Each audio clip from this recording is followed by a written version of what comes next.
Hello friends, welcome back to my channel. Last episode में मैंने आपको बताया था कि किस तरह से मैंने गणपति जी की तैयारियां की और अब वो दिन आ गया था जिस दिन गणेश चतुर्थी थी और सुबह सुबह उठकर मैंने प्रसाद बनाया गणपति जी के लिए।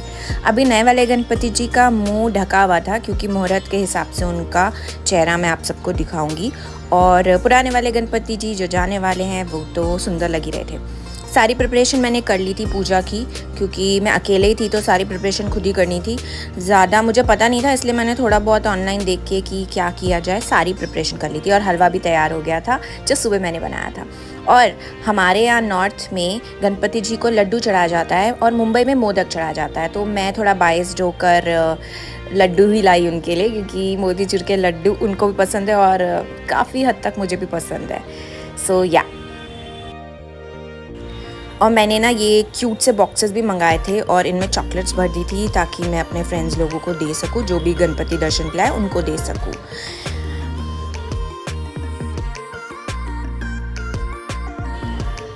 मुहूर्त का टाइम आ गया था, मैंने सारी प्रिपरेशन नहा धोकर कर ली थी और पूजा स्टार्ट की।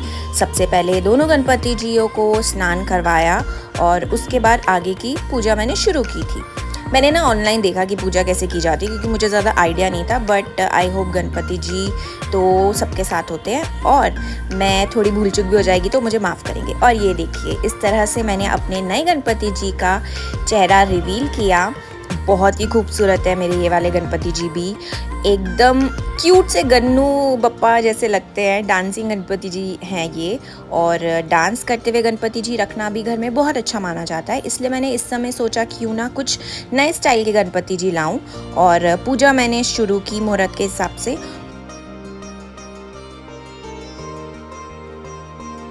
दोनों गणपति जियों को स्नान कराने के बाद मैंने उनको माला चढ़ाई, जो हम लोगों के यहाँ रेड धागा होता है ना, जो शुभ माना जाता है, उससे मैंने उन दोनों गणपति जियों को हाथ चढ़ाया। क्योंकि आपके घर में जब भी कोई आता है तो आप उनका स्वागत करते हैं, और गणपति जी का स्वागत हाथ चढ़ा के और साथ में उनको फूल चढ़ा के और प्रसाद चढ़ा के किया जाता है। तो मैंने भी सेम वे में सारी प्रोसेस की, उनको हाथ चढ़ाया, उनको फूल चढ़ाए, उनको प्रसाद चढ़ाया।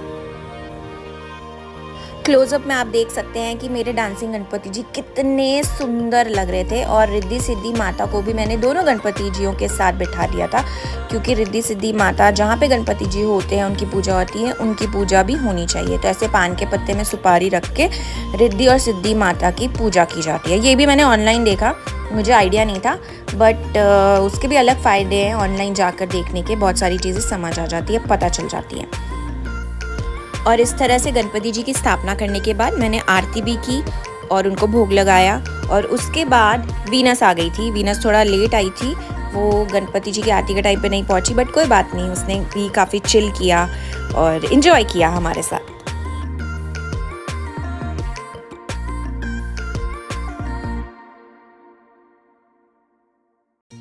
और मेरी नेबर ने इतने सुंदर, इतने टेस्टी मोदक बनाए थे, थैंक यू सो मच आकांक्षा।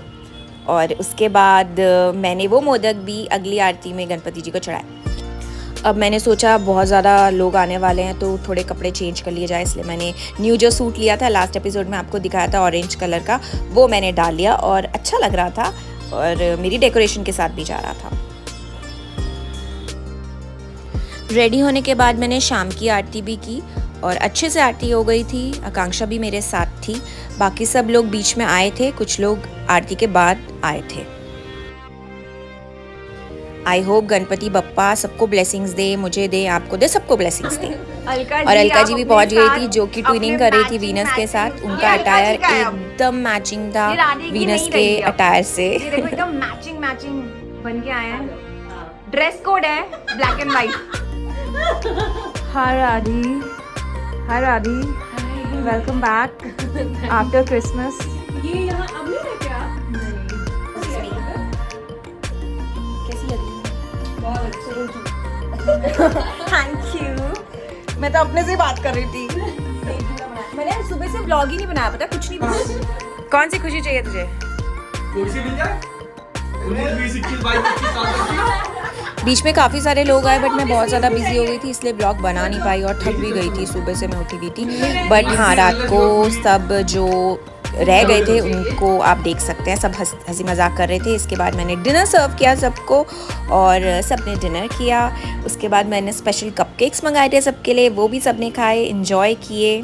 और अगला दिन आ गया था। मुझे मुहूर्त के हिसाब से गणपति जी का विसर्जन करना था, क्योंकि मुझे 1-2 जगह उस विसर्जन करने के बाद खुद भी जाना था। बहुत ही इमोशनल टाइम था मेरे लिए, क्योंकि गणपति जी मेरे साथ 5 साल से थे और उनका विसर्जन करना बहुत डिफ़िकल्ट था मेरे लिए।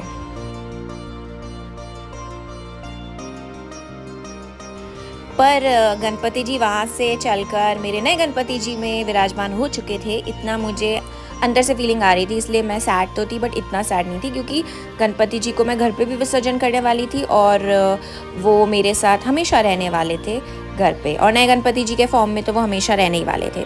मैं आपको बता दूं कि विसर्जन के टाइम पे ही विसर्जन करा जाता है। 1.5 दिन का मैंने गणपति जी रखा था और 1.5 दिन होने के बाद मैंने विसर्जन की प्रोसेस शुरू की। सबसे पहले गणपति जी की पूजा की, उनकी विदाई की पूजा की, सो दैट वो जा रहे हैं, खुश रहे, सब खुश रहे। थोड़ी सी इमोशनल हो गई थी मैं, और इको फ्रेंडली मेरे गणपति जी थे, तो मैंने उनके लिए पॉट तैयार किया हुआ था घर पर ही। उनको शुद्ध जल में उनको मैंने रखा, उनको फाइनल गुड बाय किया। 3 बार गणपति जी को डुबकी लगाई पानी में, और उसके बाद उनको मैंने इस तरह से रख दिया था पानी की बकेट में।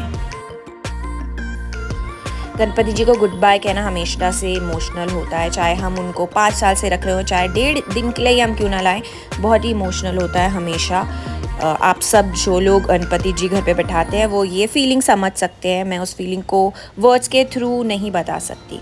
मैंने इस तरह से उनको कवर कर दिया सो दैट वो आराम से जा सके और कोई भी उनको डिस्टर्ब ना करे। अपने गणपति जी को बाय बाय करने के बाद मैं कुछ जगह गई जहाँ पे मुझे दर्शन करने थे। मेरे जानने वाले फ्रेंड हैं, उनके घर में गई। उनके गणपति जी बहुत सुंदर लग रहे थे, मैंने उनके दर्शन किए, उनका आशीर्वाद लिया। पर इस बार मैं किसी पंडाल पे नहीं जा पाई गणपति दर्शन के लिए, मैं थोड़ा बिजी हो गई थी। और अब आप देख सकते हैं कि मेरे गन्नू बप्पा डांसिंग गणपति जी मेन जो मेरी पूजा की जगह है, स्थान है, वहाँ पर विराजमान हो चुके थे। अब इन्होंने टेक ओवर कर लिया था। अब ये मेरे प्रोटेक्टर हैं, हम सब के प्रोटेक्टर हैं। तो पुराने गणपति जी से अभी नए गणपति जी के फॉर्म में ये आ चुके थे। और इसके बाद मैं थोड़ा बिजी हो गई थी, मेरा शूट आ गया था। आप देख सकते हैं इतनी ब्यूटीफुल शूट लोकेशन थी। मैंने सोचा इसको भी कैप्चर कर लूँ ताकि आपको दिखा सकूँ कि कितना मज़ा आता है जब हम शूट करने के लिए जाते हैं। फ़न लोकेशंस होती है, नई नई लोकेशंस होती है जहाँ पर हम बहुत ज़्यादा इंजॉय करते हैं और काम भी करते हैं। तो जब काम करते हैं तो ऐसा लगता ही नहीं काम करें, क्योंकि इंजॉयमेंट भी हो जाता है और काम भी, दोनों एक साथ हो जाते हैं।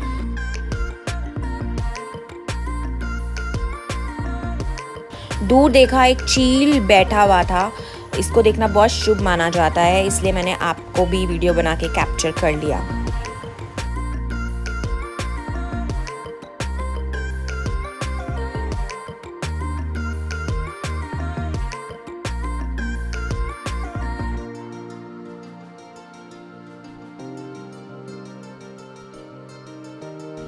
शूट लोकेशन इतनी अच्छी थी कि जब हम लोगों को फ्री टाइम मिला हमने बाहर जाके वीडियो शूट किया, फ़ोटो शूट किया, साथ में चिल किया। ये मेरी को एक्टर है और हम लोगों ने काफ़ी ज़्यादा इस लोकेशन को एंजॉय किया।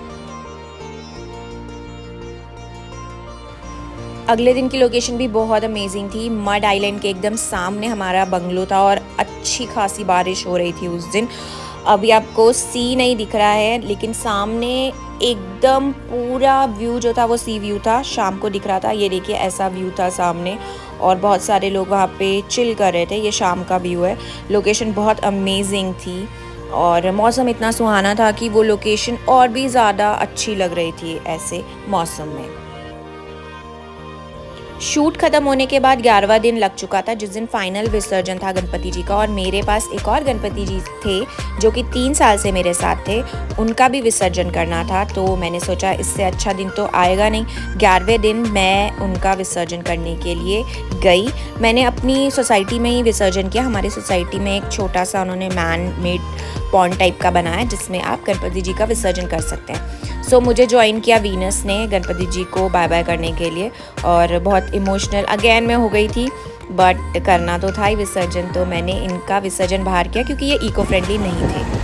वाह। और अब वक्त आ गया था जब मैं गिरगांव चौपाटी जाने वाली थी अपनी फ्रेंड के साथ। वहाँ पर बहुत अमेजिंग गणपति जी होते हैं पूरे रास्ते में, और सबके दर्शन करने के लिए जा रहे थे हम लोग टाउन में।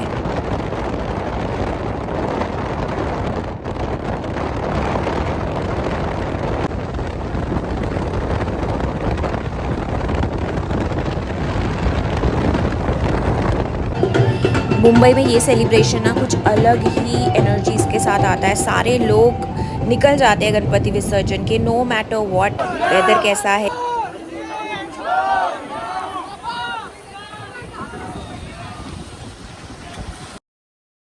और रास्ते में हमको अंबानी का घर और साथ में रेमंड का घर भी दिखा, जो कि बहुत अच्छी तरह से सजा हुआ था।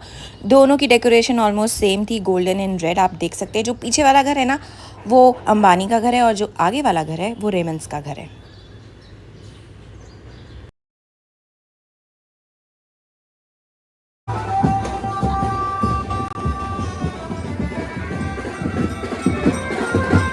और अब हम पहुंच गए थे चौपाटी एरिया के पास, जहां पर हर कोई अपना ढोल धमाका बजाते हुए अपने गणपति जी को ले जा रहा था, पूरी मस्ती से पूरा डांस करते हुए।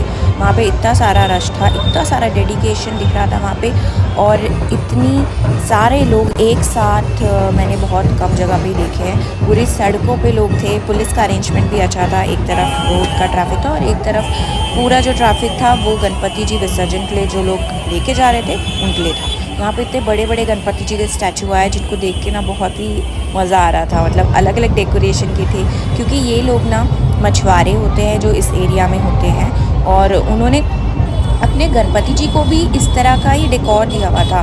किसी के पीछे उन्होंने क्रैब का डेकोरेशन किया था, कहीं किसी को फ़िश का डेकोरेशन दिया हुआ था। इस तरह से अलग अलग टाइप के गणपति जी को, ये देखिए आप कितने ब्यूटीफुल लग रहे थे, इतने कलरफुल। इनको ग्रीन और पिंक का कॉम्बिनेशन दिया है, and also like some marine creature का ही उन्होंने लुक दिया था। इस तरह से इन लोगों ने अपना डेकोरेशन किया हुआ था गणपति जी का।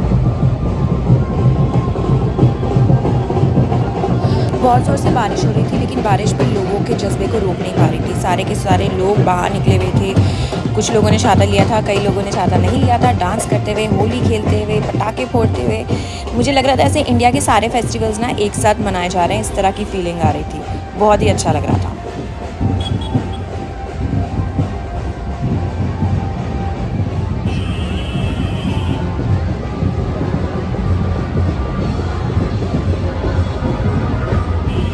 मतलब सबके गणपति जी की डेकोरेशन तो अलग थी, लेकिन सबके अपने कपड़ों की भी थीम अलग थी। कई लोगों ने अपने कपड़ों को सेम कलर थीम में रखा था, कई लोगों ने ट्रेडिशनल वेयर पहना था, कई लोगों ने मराठी लुक लिया था। इस तरह से सबने अलग अलग डिफरेंट लुक्स लिए हुए थे, जो देखने में ना बड़ा फन था और कुछ इंस्पिरेशन भी मिल रही थी।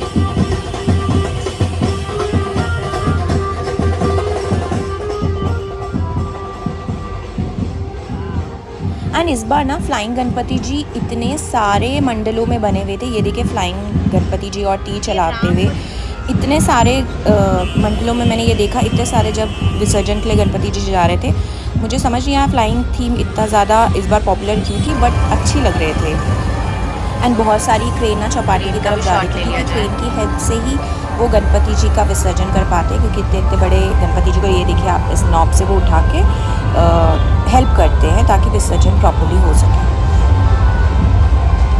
हमने ना गाड़ी यहाँ पे पार्क कर ली थी और सारे गणपति जी एक एक करके यहाँ से जा रहे थे। बहुत ही सुंदर नज़ारा था। यहाँ पे सिंदूर ऑपरेशन को भी डेडिकेट करके गणपति जी बनाए गए थे। अंदर आप देख सकते हैं कलर भी ब्लू कलर का दिया था, सिंदूर ऑपरेशन से इंस्पायर्ड होके। एंड वो गणपति जी भी ना से ग्रेविटी के अगेंस्ट जाके से फ्लाई कर रहे थे। सिंदूर ऑपरेशन वाले गणपति जी भी छोटे से थे बट बहुत क्यूट थे। सब लोगों का अलग अलग डीजे बज रहा था और कई लोग सिर्फ गानों में डांस कर रहे थे, कई लोग ढोल धमाके में डांस कर रहे थे, कई लोगों का ऑर्केस्ट्रा चल रहा था। सब बहुत फन कर रहे थे और ये सब देख के हम लोग बहुत एंजॉय कर रहे थे। ये देखिए एक और फ्लाइंग गणपति जी, ये भी बहुत क्यूट लग रहे हैं। और ये वाले गणपति जी के तो 5 सर थे, 5 मुख थे और ये बहुत ही ब्यूटीफुल लग रहे थे। मैं इसे ढंग से कैप्चर नहीं कर पाई, बट ट्रस्ट मी ये अब तक के बेस्ट गणपति जी मैंने देखे थे। गाइज ये व्लॉग यहीं तक था। अब मैं आपको नेक्स्ट एपिसोड में मिलूंगी, तब तक के लिए take care and bye bye.